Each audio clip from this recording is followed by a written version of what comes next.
අපි කියනවා අපේ මිනිය කරගහන්න අඩු ගානේ කොල්ලෙක් ඉන්නවා කියලා. හැබැයි මිනිය කරගහන්න 4 දිනක්වත් හොයාගන්න නැති තරම් වෙනකල් මේ රට එතෙන්ට මේ යුද්ධෙත් එක්ක ආවා. ඒ නිසාමයි යුද්ධේ අපි කොහොම හරි නවත්තමු කියලා තමයි යුද්ධෙන් විපතටපත් කාන්තාවන්ගේ සංගමය හදන්නේ. ඒ පැත්තේ ඉන්න අම්මලා, ඒ පැත්තේ ඉන්න බිරින්දෑවරුන් ඒ කට්ටියත් එක්ක එක්කහුව වෙලා අපි එකට වැඩ කරමු කියලා. ඉස්සරෝම LTT සංවිධානය හම්බෙනවා මඩුවලදී. ඒකයි සටන් විරාමය ඇති වෙන්නේ අපි ගිහිල්ලා LTT සංවිධානය මම ඒ වෙලාවේ අහන්නේ මම හිතන්නේ ගොඩක් ආටිකල්ස් වලක් තියෙනවා we came to see your claws and teeth. I think කොටිනේ කොටින්ගේ දතුයි මේ නියපොතුයි බලන්න තමයි අපි ආවේ කියලා. ඇත්තටම මොකද අපි යනකොට ඉස්සරෝම ඒ කාමරේ අපි හිටපු කාමරේ මඩුවල මේ පල්ලියට ආසන්නේ තිබුණේ එක පුටුවයි. අපි පැදුරු වල ඉඳගෙන හිටියා අපි අම්මලා 7 දෙනෙක්. එතකොට අපි මේ පුටුවේ ඉඳ ගන්න කියලා කිව්වා LTT ඒ නායකයාට ඒ පළාතේ නායකයාට මූර්ති නම. එතකොට එයා ඉඳන් කිව්වා නෑ අම්මලා බිම නම් ඉන්නේ මමත් බිම ඉඳ ගන්නවා කියලා. ඉතින් කතා කරා මම අර කිව්වා වගේ කිව්වා. මම ඉඳන් කිව්වා හරි දැන් ඕගොල්ලන්ගේ ඒගොල්ලෝ කිව්වා මෙහෙමයි හමුදාවෙන් අර ගැහැව්වා බෝම්බ ගැහැව්වා ඔක්කොම මං කිව්වා හරි දැන් අපේනුත් මෙහෙම මේවා වෙලා තියෙනවා. දැන් අපි කතා කරමු මේවක්ක් නැතුව අපි කොහොමද ඉස්සරහට යන්නේ කියලා. පළවෙනි දවසේ කතා කරලා ගියා. දෙවෙනි දවසේ ආවහම අපි කතා වුණා අපි අරන් ගියා තල කැරලි අරවා මේවා. ඉතින් අපි දැන් කිව්වා මෙහෙමයි ඉස්සර දවසේ කිව්වා අපි කහම තේ එකක් බොමුද කියලා නෑ කිව්වා. අපි කිව්වා අපි තේ එකක් බොන්න යනවා. ඔයා ඉන්නවනේ බොමු කියලා. ඉතින් එහෙම බොනකොට තල කැරලි ගිහිල්ලා තිබ්බා. කනකොට අපි හැව්වා මේ දරුවෝ ඉන්නවද කියලා. ඕ පොඩි දුවක් ඉන්නවා කිව්වා. මතක් වෙනවද කියලා මේ පෑන් රා ගන්න. මොකද එතකොට තිබ්බා ආර්ථික සම්බාධක කරලා. ඉතින් ඒ හමුවීම දවස් 5ක් අපි හිටියා. ශංකව මේ අර ඩීප් පෙනිට්‍රේෂන් ගෲප් එකක් ගිහිල්ලා ඉවරලා ඒගොල්ලන්ගේ එයා ෆෝස් එකේ කවුරු හරි මරන්නේ ශංක වෙන්නේ නැති. ඒ අවස්ථාවේ එතකොට අපිට දන්නවා කියන්නේ මිනිසුන්ගේ මේවා වෙනස් වුණා. අපි ගියා LTT සෝහන බලන්න ගියා. සමහර අය චන්ද්‍රිකා අම්මා වගේ කියලා කෝ අපේ ඔසරි දැකලා. මොකද අපි ඔක්කොම ඔසරි ඇඳලා හිටියේ. අපි ඔක්කොම හමුදාවේ අයගේ අම්මලා අපි ගිහිල්ලා නිරුපද්දිතව ආපහු ආවා. ඒක ලොකු දෙයක්. ඉතින් අනික අපි ඒ ඉන්න වෙලාවේ තමයි අර මිනිස්සුකුත් මැරුණේ. ඉතින් මේ හොඳ සම්බන්ධතාවයක් ඇති කරගත්තා. ඒ සම්බන්ධතාවය ඇත්තම කියනවා නම් ඒ විශ්වාසය ගොඩනගාගත්ත LTT එකත් එක්ක ගොඩනගාගත්ත විශ්වාසය අද අපි මේ කරන හිමාලය ප්‍රකාශයට එනකල් ඒ විශ්වාසය දිගින් දිගටම තිබුණා. මොකද අපිට තිබුණේ එකම එක දෙයයි කිසිම දරුවෙක් කාගේ හෝ වේවා මැරෙන එකෙන් ගලව ගන්න පුළුවන් නම් ඒක තමයි අපේ ජයග්‍රහණය. දෙන්න පුළුවන් හැම සහයක්ම හැමෝම දුන්නා. හැබැයි LTT සංවිධානය ඒගොල්ලන්ගේ මට සමහරවිට අතරම දැන් hina යනවා මේ අතුරුදහන් ප්‍රශ්නේ ලොකුවට කියනකොට. මොකද LTT නම් LTT වලට අතුරුදහන් කියලා දෙයක් තිබුණේ නැහැ. LTT බොහොම පැහැදිලිව මට කීවේ එක්කෝ ජීවත් වෙලා ඉන්න ඕනේ එක්කෝ මැරිලා ඉන්න ඕනේ. අපි අහනකොට කෝ සොහන කියලා අහනකොටත් කිව්වා නැහැ. අපි ගාව මිසින් කැටගරියක් නැහැ කියන එක. ඒ කියන්නේ LTT සංවිධානය අතුරුදහන් කියන මේකක් ගැන කතා කරේ නැහැ. ඒගොල්ලෝ එක්කෝ ජීවත් වෙලා ඉන්න ඕනේ එක්කෝ හැබැයි අපි හොඳටම දන්නවා 2009න් පස්සේ ගිහිල්ලා බලපුවම ඒ සිර කඳවුරු එතන ඒ සිර කඳවුරු ඇත්තටම හමුදාවේ කට්ටිය තියාගන්න හදපු දේවල් තමයි. ඒක අපි දැක්කා. ඒක මේ ඇත්තටම 2009න් පස්සේ මං ගිහිල්ලත් එක තැනකදී දැන් කිව්වා කරුණාකරලා මේවා වහලා තියන්න. මොකද කවදා හරි උසාවියකට ගිය වෙලාවක මේවා සාක්ෂි වශයෙන් ඉදිරිපත් කරා එක මේකේ මිනිස්සුන්ට මේක මේ පෙන්වන්න කරලා ඉවරලා ඕකේ අර මේ අඳින්නේම දෙන්න එපා. මොකද මේවා සාක්ෂි වශයෙන් අපිට අවශ්‍ය වෙනවා කියලා මම මේ හමුදාවේ හිටපු නායකයාට පුතුකුඩි රිප්පු වල කියලාමයි ආවේ. මොකද මේ ඒකේ වේදනාව දන්නේ අපිනේ. මොකද ඒ සිරකන් වලට ගියාම ඒවල දන්වැල් තියෙන විදිය දැනගත්තම ඒක සාමාන්‍ය මිනිසුන් සිර කරන තැන නෙමෙයි. LTT සංවිධානය දැන් අර මම මුල් අවස්ථාවේ යනකොට මම කොළපාට ෆයිල් එක තමයි ලියුම් අරන් ගියා. හැමදාම කියනවා මේ රට හැමෝටම එක හා සමානව ඉන්න පුළුවන් රටක් කිරීම තමයි අපේ බලාපොරොත්තුව කියන එක කියලා අනිවාර්යයෙන්ම මෙහෙම කරන්න කියලා කරා. තනියම මගේ පුතා ගැන කවදාවත් ඇහුවේ නැහැ. දිගින්ම ඇහුවේ සමස්තය ගැනම හැමදාම. එහෙම කොළපාට ෆයිල් එකක් දුන්නා. මට එක දවසක් රෑ 7ට විතර සිංගප්පූරු නම්බරකින් 0.82 කින් මට කෝල් එකක් එනවා. කතා කරේ පුලිදේවන්. ඒක කිව්වා එන්න අපි සිරකරුණ නිදහස් කරනවා ඒකට ඔයා අනිවාර්යයෙන්ම ඉන්න ඕනේ කියලා. එතකොට හවස් වරුවක කීවේ රෑක හෙට එන්න හෙට රෑ 7න් ඉස්සෙල්ලා එන්න කියලා. මම කොහොමද දන්නේ ඔයා කවුද කියලා. පසු කර කොළ පාට ෆයිල් එක. ඒක තමයි මේ හරි එන්නම් කියලා ඉක්මනට කොළඹ ඉන්න කට්ටියට කියලා ඒගොල්ලෝ කොළඹින් වෑන් එකක් ගෙනල්ලා අපි ගියා. මොකද රෑයෙන් ඉස්සෙල්ලා ඇතුල් වෙන්න කියලා කිව්වා. කොහොමත් පාන්දර 1:00යි මැදවච්චේ පහු කරනකොට. එතන පොඩි සිද්ධියක් තියෙනවා. අපි සිරිමා බෝධිය වඳින්න යනකොට අපේ වාහනේ එලවැව්වේ සිවා කියලා ද්‍රවිඩ පුතෙක්. පොලිසියෙන් කිව්වා යන්න දෙන්න බෑ කියලා සිවාට. ඉතින් මං ඇහුවා රාලහාමි කොහොමද දන්නේ මෙයා බෞද්ධයද නෙවෙයිද කියලා. බුදුහාමුදුරෝ සිරිපාල හරි කවුරු හරි නෙමෙයිනේ බුදුහාමුදුරෝ ගෞතම. සිංහල නම නෙමෙයිනේ. එහෙමනම් මෙයා බෞද්ධද නැද්ද කියලා රාලහාමි දන්නේ නැහනේ කියලා කොහොමද ඉතින් උඩමළුවට ගියා. මැදවච්චේදී පාන්දර 1:00ට ටෝච් එක ගහලා බලලා මිස්නේ කීවේ බුදුහාමුදුරෝ නිමල් හරි සිරිපාල හරි නෙමෙයි කියලා. හරි මිස් යන්න කියලා කිව්වා. මොකද නිලධාරි මහත්තයාට හොඳට ඒක අවබෝධ වුණා. පස්සේ ඉස්සරෝම ගියේ ICRC එකට.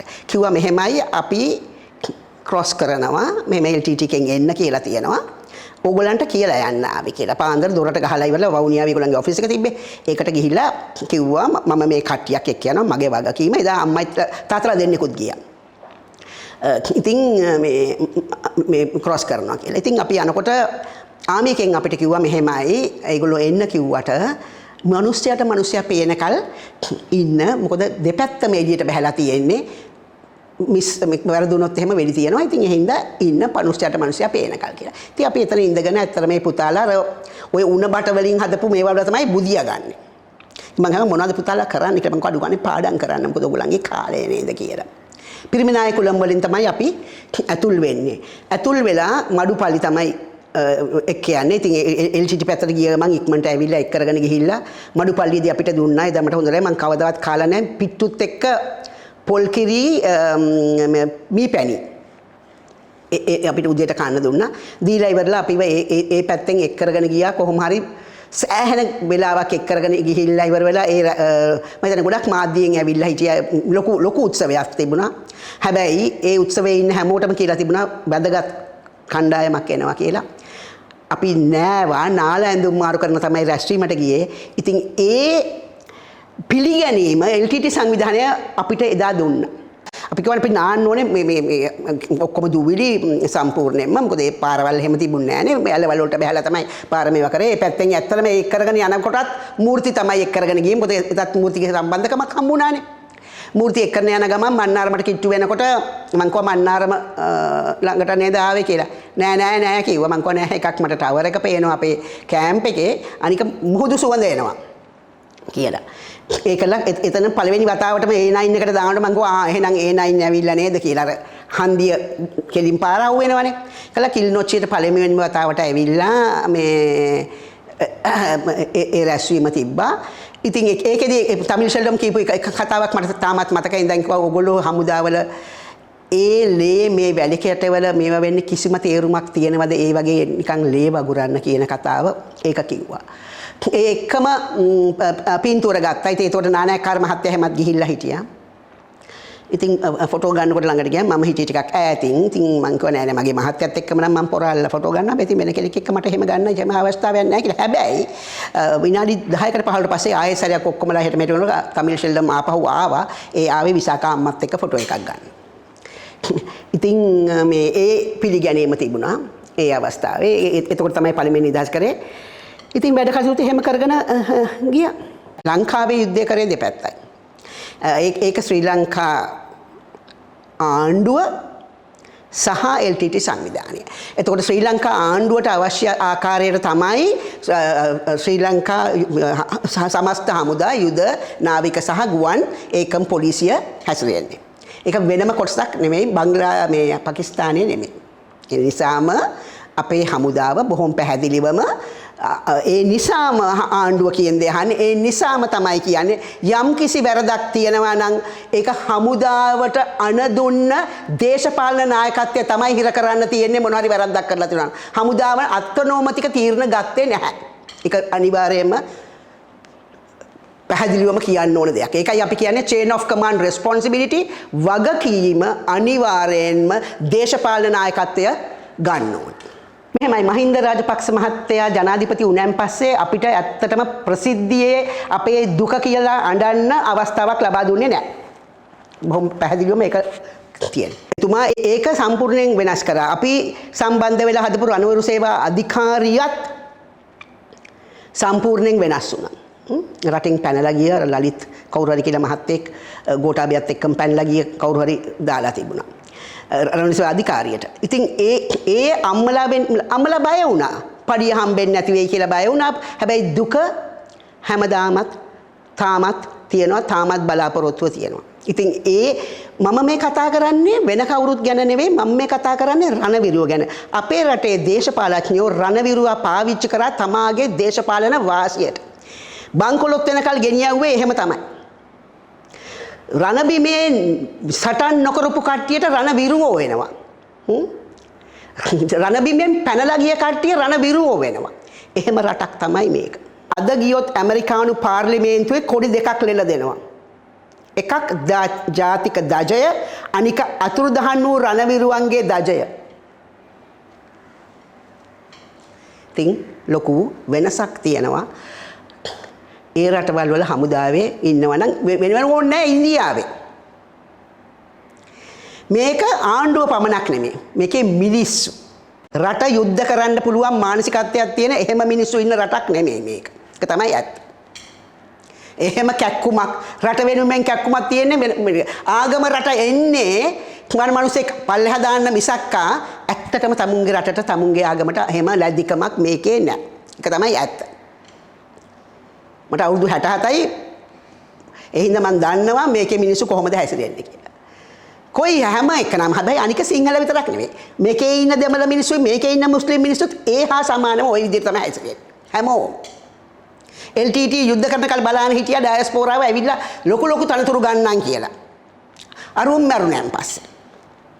ඒකෙත් LTT එකේ ඉස්සරහට දැම්ම කරුණත් එක්ක මඩ කලපුවේ කට්ටිය. යාල්පානම් කට්ටිය නෙමෙයි. ඒකත් එහෙම තමයි යුද්ධ කරේ. ඉතින් මේකේ කොහේ හිටියත් ඔක්කොම එකයි.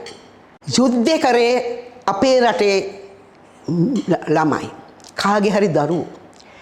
ඒ මිනිස්සු ලොකු පවුල් වලින් ආපු කට්ටිය නෙමෙයි. ඒ මිනිස්සු කරේ දේශපාලඥයෝ යුද්ධ කරේ නෑ. යුද්ධේ වවාගෙන කාලා යුද්ධයෙන් නිසාම ඡන්ද දිනලා තාමත් යුද්ධ නිසාම ඡන්ද දිනනවා. අද නාමල් රාජපක්ෂ කතා කරන්නේ යුද්ධ දිනපු එක. ඒ මොකද මේ 2024ත් ඒකෙන් ඡන්දෙ ගන්නම් කියලා. ඒක තමයි මිනිසුන්ට කියන්න තියෙන්නේ. ඉතින් ඒ හින්දා ඒ රැවටිලිය ඕන නැහැ. රට බංකොලොත් කරා දැන් ඉස්සරහට යන්න අපි මහන්සි වෙලා වැඩ කරමු. මේකේ සිංහලද දෙමළද මුස්ලිම්ද බර්ගර්ද මේ අපේ ලංකාවේ මිනිස්සු අපි මේ මිනිස්සු ඔක්කොමත් එක්ක යහපත් ගමනක් යන් මිනිස්සු හැටියට එක්කහුව වෙලා. දේශපාලනයට රැවටෙන්න එපා. ඒක තමයි කියන්න තියෙන එකම දේ.